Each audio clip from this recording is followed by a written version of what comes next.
Hi, it's Mark Bossert from Top Local Lead Generation. We're here talking about franchises with Chuck Prenevost. He's a franchise specialist. How are you doing today, Chuck? I'm doing great, Mark. How are you doing? I'm good. So I guess we're talking about how much money do I need for a franchise in Western Canada? Right. And I guess the first burning question, I'm sure this is number one on the hit list, is how much money, Chuck, how much money do I need to invest? You're so right, Mark. This is one of those areas that, is probably one of the top two, top three questions most people ask when they're considering, buying a franchise. And, really what I like to say is this is the way I answer that question is I usually ask them a question and really try to get inside their financial brain or their comfort zone. Actually ask that question: what is your comfort range? And when I ask that question, I usually say that means you and your spouse or your business partner. Um, a lot of the clients that we do work with are husband and wife. One has been packaged out of the corporate world and is now looking to start a new business. So it's a family decision, oftentimes, a major family decision. So it's very important to get your spouse's support early on, and understanding that the money side is a huge part of their decision to come in. And the reason I ask that question is I want to understand what's the affordability for the people asking the question. If if they're uncertain about their answer, or they just kind of give me vague answers, then I usually give them a little homework. And what I usually suggest to them is go home and crunch your numbers and come up with a net worth statement. In other words, here's my assets, here's my liabilities, here's how much is left over, and potentially I could use some of that net worth to finance the new business. And part of that net worth or the number crunching homework that I give them, I also say, what's your monthly expenses to run your household, right? And that includes, mortgages, gas, car, groceries, kids stuff, all of that. And I generally lump that into what's your monthly burn rate. So yeah, you have both sides of the equation. Then you have, here's my net worth and my ability to invest into a new business, and here's my downside, or here's my costs I have to cover no matter what. Start a new business, go back to corporate, take 6 months off, whatever the case may be.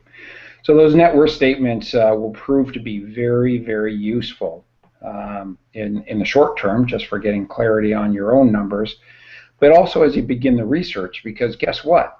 That's one of the first areas franchisors are going to talk to you about, right? Do you have enough money to fund this investment? And a typical range of our investments is anywhere from about 50,000 to well over 850,000. So it's quite a wide range. And excuse me. And the franchisors, ultimately, they want to know, can you afford to invest into this franchise and be successful at it? All right, so they're going to qualify you on that. So knowing your net worth statements and your net worth numbers and your burn rates also will leave a pretty favorable impression on the franchisor, because they're going to be thinking, hey, this person knows their numbers pretty good. All right. The other part of it is, we have 70 franchise companies that we currently represent now in Canada. And a lot of times the franchisors will actually dictate to us, here is my minimum net worth requirement. If you're going to introduce me to any potential candidates, they must have a net worth of X. All right. So those are that's the experience of the franchisor coming into play there. So they're looking at their entire system, their entire number of franchisees, and they're going, who are our most successful franchisees out there? What did they start with? How much money did they have? And where are they on the scale of, top performers, middle to lower performers? So they're drawing on their own experience. So that's where that comes from. And I've had situations where I thought somebody was a good fit for a particular franchise, but their net worth didn't meet with the requirement, and the franchisor said, thank you, but unfortunately, we're not going to say yes to the introduction. So they're very, very particular about that. So it's important for anybody that is looking at investing into a franchise to understand what their true net worth statement is, their true value. And assuming that they're comfortable with those numbers, the other part of it is how much can I invest out of my personal numbers, but am I comfortable going to a bank and potentially asking for financing? So obviously that's part of the how much money do I need question. And what we find from our banking partners is they usually say, we're willing to go 50-50. So you put in 50% of the money, we're willing to put in 50% of the money there. So part of that financing question also comes down to risk. And risk is a huge part of what I do, managing the risk of the opportunity as the people research it. So understanding your risk level there and your comfort level of taking on additional debt is also a critical piece right there. The one caveat I'll put out there about banks is they're great funding partners, and when they say they'll finance 50% of the investment, what typically happens is they will finance the hard assets only. Okay, so not the intangible assets. So an example of intangible assets would be the franchise fee. Or let's say when you first start your business, there's a training fee. So that's what banks will look at and say, no, we're not interested in financing that. Banks being asset-based lenders, of course, they're going to look at the assets. So the equipment or leasehold improvements or vehicles, those are the hard assets that they would consider financing. So that's the one caveat around that 50-50 rule. So there are some great programs out there in the banking world, and and if you're comfortable in that area, that is a great way to leverage somebody else's money. Yeah. So I guess the other question would be then, all right, I'm putting up all this money, how long to break even? Okay, well, that's kind of money question number 2 is the way I would describe that. And again, I kind of equate this back to risk. What I'm trying to do is really hear where the person's risk level is or their comfort factor. And what's my likely exposure and for how long? That's really what they're asking when I hear how long to break even. All right, so that's a huge part of that financial decision. So what is the risk picture? So I'll ask a lot of additional questions around that. However, staying with the risk theme for a bit here, the good franchisors will be able to give you some strong insights to how long it will take you to break even. All right, again, they will look at their entire system, all of their franchisees, and they will usually say the investment is X amount, and what we recommend is working capital of X. So you'll get a total investment picture. In fact, that's one of the areas we are very, very strong with our franchisors, is we want to make sure anybody that's looking at investing in their business is that they don't come up with any surprises, any last minute surprises. So working capital is always part of the numbers that we present to any of our clients, because without that working capital, most franchisees will run out of money if they don't have that set aside, and that's usually set aside for marketing, driving top line revenue, especially in the early months as you ramp your business up. Yeah. So I guess in kind of part and parcel with that is, of how much do I need to invest? How long does it take to break even? What does it cost for you? What does it cost for me? In what sense, Mark? Well, you're working. How do you get paid? Oh, I see. Yeah, great question, Mark. Well, we at FranNet, we have a great business model. And the way our business model works is I get paid a referral fee at the back end only if somebody buys a business that I introduce them to and coach them through that 60 to 90-day research process that we follow. And ultimately, we'll eliminate 2 or 3 of those businesses along the way and ideally get to the one that is the best fit, the best match. They can meet their personal and financial goals with. And then the person would purchase that, and then at that point, I would get paid a referral fee. So services are free to clients along the way. It's a great business model. Yeah. So then what's the return on investment going to be like? Well, kind of the return on investment and the how much money can I make, to me, those kind of fall into the same same category, if I could say it that way. And that's always a tough one to answer because it's really going to end up being the person who drives the franchise that they purchase. Only they can really answer that. So the way I like to describe this is not ROI, rather ROE, return on your efforts.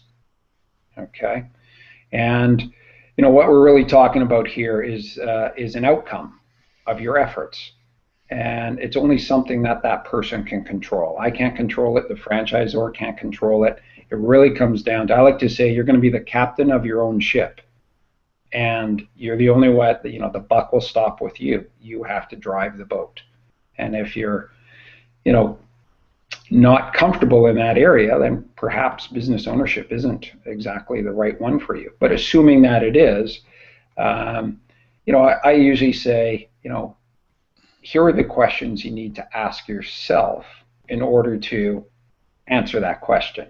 And it really comes down to, what's my level of commitment to doing this? Doing this being follow the research process to ideally find a business that's best suited for my skills. What's my focus on making this my next full-time career? Because the research process, what we like to say is you should be committing about 15 hours a week of research in order to get the right information so you can make a fact-based decision about the opportunity. All right. The other areas, what I would suggest is, what do you want to achieve by owning the business? So really mapping out what your goals are, personal goals, financial goals, and the list goes on and on and on. But really, what you're trying to define are your goals, and you want to begin to map that out in order to get clarity, stronger clarity of, this is my new direction. Do I believe in myself? Can I go here? How committed am I to be in business by 1 month, 3 months, 6 months? What's my timeline that way? And then I want to bring the skills back in for a moment here as well, Mark, and that is, what are you good at? Right? I like to say, if you reflect back on your past careers, where were those areas that you really got excited about? And conversely, what are the areas that, frankly, you got frustrated with? And what we want to do is really map out those areas of strength, and then how likely are you to bring those in as the core activity of the new business? Like how likely are you to be involved in, and it could be a number of things, business generation, networking, hiring, marketing, staffing, all of those aspects. Where are your strengths, and here are the core elements of that business. Is it a good fit for you? Right. So on a scale of 1 to 10, how well suited are you to performing those activities? And I know that's a bit of a long-winded answer to the question, but I kind of say, let's reverse engineer it for a bit. Let's figure out all those aspects that you could bring to the table, including the money and your skills, and then do the research and introduce you to businesses that are the best match for those skill sets and your investment. And only then can you start building a business plan and mapping out what my ROI really will be. So what I take away from that is, it's really a rigorous, honest self-appraisal, and looking at the fit then of, okay, well, my fantasy was this, but I'm really not going to be Captain Stubing. Maybe I need to be, whatever that fit actually is. The retired accountant is not going to become the world's best salesman overnight, kind of. That's right. So, Yeah, and it's a good takeaway what you just described, Mark, because not not everybody is strong in sales. Not everybody's strong in operations or staffing. And sure, every element of any business has components of that, but the unique thing about franchising is the franchisor brings a lot of support systems to the table. And what they're looking for is somebody to really drive the business in one of those particular categories. And they generally take care of, the majority of the rest of the other aspects of the business. So your focus is exactly that, drive the business. You don't have to necessarily deal with all the admin or the cold calling or any of the stuff that perhaps just loathe doing. So that's part of what we really try to achieve at FranNet is to match your skills with that strong business model. And if we can do that properly, most of our clients end up being very, very successful. That's great. So I think we've wrapped that up pretty good. Anything further that you'd like to close with? Um, no, I think I'll just perhaps summarize a little bit. And anybody that is interested in looking at business ownership, in particular franchising, is to really do that self-evaluation on the financial side, but also on that emotional side. And really, it's the gut check in a sense, and really understand what your long-term goals are, where you would like to take a new business, to what level on personal and financial goals. Awesome. We've been talking with Chuck Prenevost. He's a franchise specialist with FranNet. You can reach him at 1-604-849-0278. That's 1-604-849-0278. Thanks a lot, Chuck. Thank you very much, Mark. Bye.